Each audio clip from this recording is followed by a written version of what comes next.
जय शनिदेव भक्तों। भाई एक तो नाम इतना बदनाम हो गया, भीड़ बहुत कम आने लगी हमारे पास।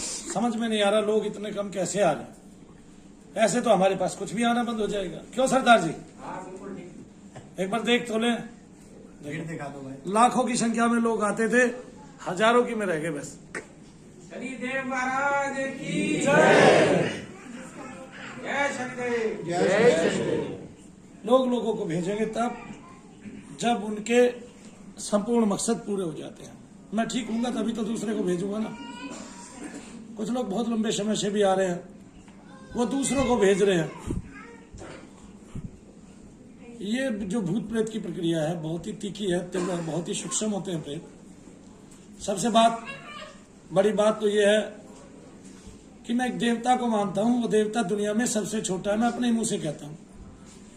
पीपल के नीचे बैठा लो, कीकर के नीचे बैठा लो, कहीं भी बैठा के, चौतरे में बैठा लो, चौबारे पे बैठा लो, अपने कहीं भी बैठा के पूछ लो, मान्यता रखने वाले हैं।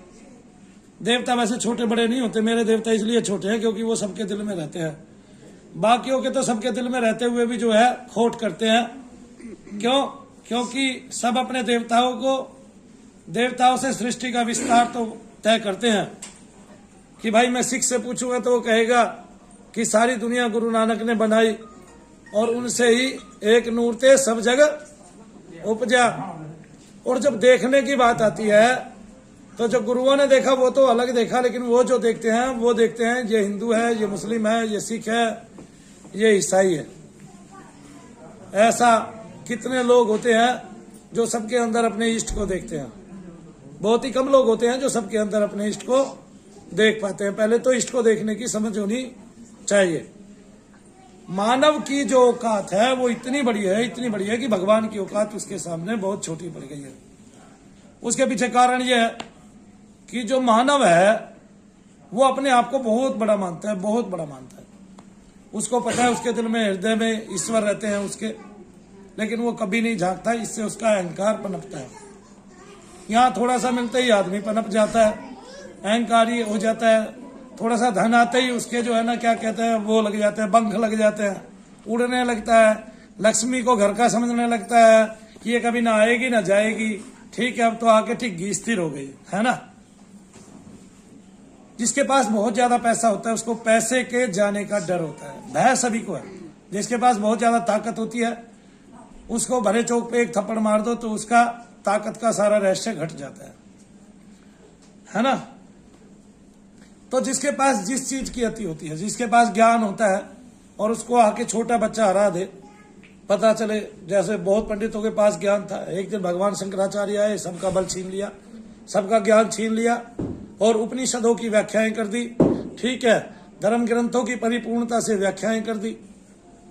हाँ, आर्य समाज में महर्षि दयानंद हुए, उन्होंने दुनिया का भ्रम तोड़ दिया। फिर विवेकानंद जी आए, उन्होंने सारा जगत जीत लिया ज्ञान से। फिर योगानंद जी आए, वो अमेरिका को जीत आए।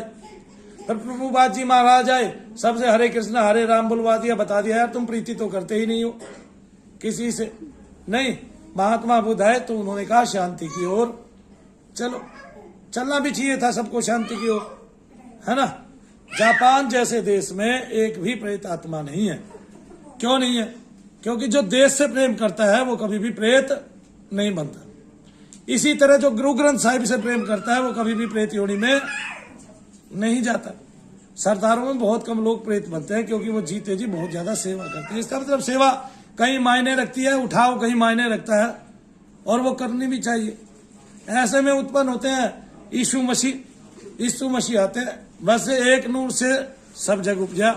ये बात तो पहले से ही है, नूर एक ही था, उसी से सब जग उपजा है। अब उस नूर के बहुत सारे विचित्र उस नूर में से बहुत सारे कण अलग अलग कर दो और जब वे अलग अलग रहेंगे तो उनकी अलग अलग पहचान रहेंगी। जब वे एक हो जाएंगे तो फिर नूर की तरह ही चमकेंगे। लेकिन ये बात बहुत कम जानते हैं। वैसे साकार के बिना निराकार की हस्ती तय नहीं होती।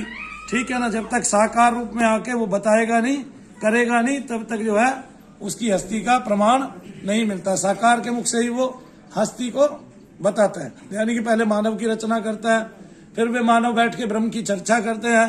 अगर मानव रचना ना हो तो ब्रह्म की चर्चा करने वाला कोई भी ना हो। ठीक है ना। तो सबसे छोटे देवता मेरे शनि महाराज हैं। मेरे हृदय में तो विराजते हैं, बाकी प्रत्येक जीव जीव के हृदय में विराजते हैं। सबको न्यायाधीश बड़े सख्त शनि, भक्तन को सुकार जो गन्ने की डांड है, पोर पोर रसदार। थोड़े टाइट भी हैं लाठी की तरह, लेकिन अंदर से बड़े रसदार हैं, बड़े मीठे हैं। ठीक है, शरण में जाने से शरणागति प्रदान करते हैं और भक्तों के कष्ट हरते हैं, भय हर लेते हैं। बिल्कुल भय नहीं छोड़ते शरीर में किसी भी तरह का। उसको बता देते हैं अंत में तो मरना ही है, भय क्या करना है, नहीं सरदार जी, तो भय भी हर लेते हैं। फिर एक छोटी सी कथा याद आती है सरदार जी के कहने पे कि एक बार शनि मंदिर को गिरा दिया गया, वो सरकारी रास्ते में आ गया। तो 2 कमरे थे उसके, उनको गिरा दिया गया। दोनों तरफ पीपल थे, इस पीपल से उठा के दूसरे पीपल की तरफ कर दिया गया। तो जो 2 कमरे थे उस टाइम में गारा की चिनाई होती थी। 25 साल पहले की बात बता रहा हूं मैं।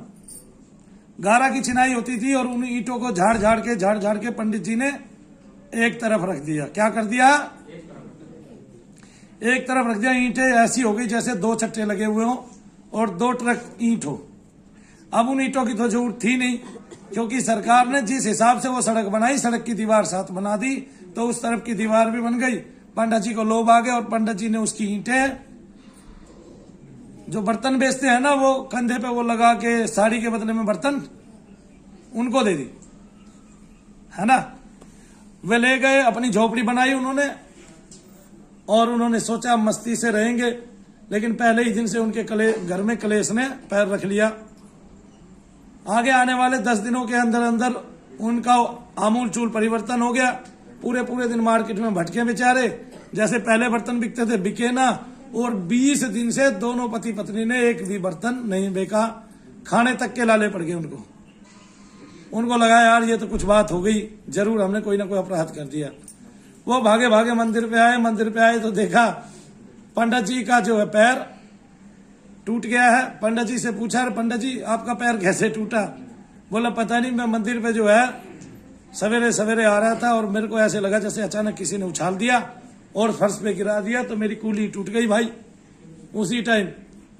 और उनका वहां क्या हुआ, उनका हाल बुरा हो गया। वो मेरे पास आए, मैंने शनिश्चर का पाठ उनको बताया और मैंने जब उन्होंने ये बताया कि हमने ऐसे ऐसे ईंट ली, उनसे हाथ जोड़ के माफी मंगवाई, तब जाके उनका जन्म सुधर पाया। और फिर वो एक दिन दोनों मुझे बहुत खुश मिले 1 से 1.5 महीने के बाद। तो कोई उसका खाता है तो उसको जवाब भी देना पड़ता है, ठीक है, और कोई उसको देता है तो उसको हिसाब देने की जरूरत नहीं। क्यों? क्योंकि देवता उसके ऋण में आ गया है और देवता को उसका बदला उतारना पड़ता है। जगत मजूरी देते हैं, क्यों राखे भगवान। तो आप सबकी जो दैन्य पैसे में से मंदिर की जमीन का पैसा आता है, एक व्यक्ति सुदूर देश से आता है मेरे पास और कहता है कि भैया जी मंदिर की जमीन का पैसा जाना है, तो मैं भी उसमें कुछ सहयोग देना चाहता हूं। और वो सहयोग, चूंकि आपने मेरी दृष्टि खोली है और इस धाम से मुझे बहुत कुछ मिला है, वो सहयोग मैं उसके माध्यम से देना चाहता हूं। अब भाई सहयोग भरपूर मिल गया, सहयोग में भरपूरता से इतने पैसे मिल गए कि मंदिर की जमीन के पैसे मिल गए पूरे के पूरे। तो सबसे पहले तो मैं उसका धन्यवाद करता हूं कि प्रभु उसकी मनचाही पूरी की, प्रभु ने, मेरे शनिदेव महाराज ने। क्योंकि एक बार एक भक्त ने मुझसे आशा रखा, पैसे का लोभ रखा, तो मैंने भगवान से प्रार्थना की कि इसका लोभ उतार दो। और एक व्यक्ति मेरे से बहुत कुछ काम कराना चाहता था साहित्य के क्षेत्र में, मैंने उनको सौंप दिया। उस व्यक्ति ने उनको एक बड़ी गाड़ी दी, कम से कम 10 लाख की, और क्या कहते हैं 50,000 रुपए का सूट पे लाया और पता नहीं क्या क्या दिया। वैसे वो व्यक्ति सबसे पहले उसने मेरे को ही फोन किया था।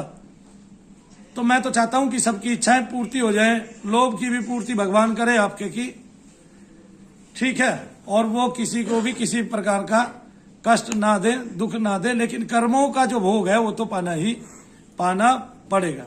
आप सबसे झूठ बोल सकते हैं, उससे थोड़े ना बोल सकते हैं। उसको तो दिखता है, मनु भैया तो कम ज्यादा भी बता सकते हैं, उसको तो एक्यूरेट पता है किसने कहां से कितना डाला है। वैसे किसी मुस्लिम देवता को ना पता हो तो भाई बुरा मत मानना, ना पता हो, लेकिन हमारे देवता को तो एक एक का हिसाब पता है।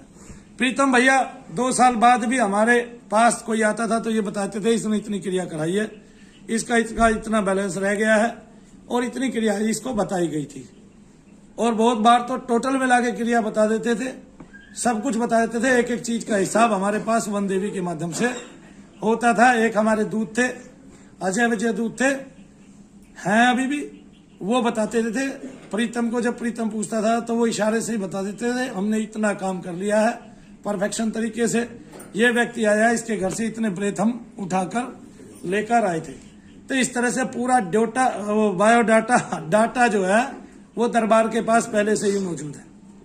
लेकिन भाई मैं छल के द्वारा इकट्ठा किया गया पैसा जो 18 लाख रुपए भेजा गया है वो आप सबके सामने दोनों हाथ उठाकर और शनिदेव महाराज को साक्षी मानकर वो 18 लाख रुपया गीता प्रेस गोरखपुर को दान करके आऊंगा, बकायदा चेक के माध्यम से, संस्था के चेक के माध्यम से।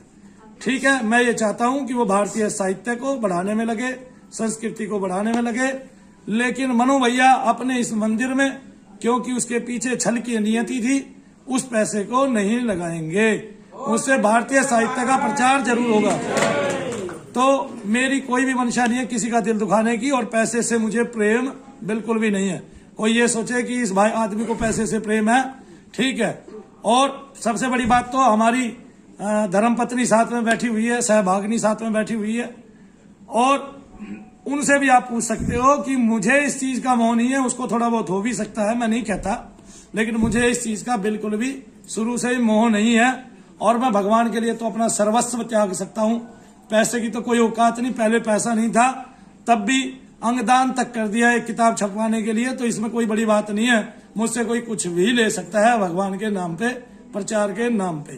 तो ऐसे किसी व्यक्ति की जब मनसा ठीक नहीं होती तो आया वो शनि को लेके है, और वो दान में ही पैसा आया है, मैं ये नहीं कहता। और जिन्होंने दिया उन्होंने स्वच्छ मकसद से दिया है, लेकिन मैं भगवान से कहता हूं कि उसके माध्यम से जिन लोगों ने दिया उनकी मन इच्छा पूर्ति हो।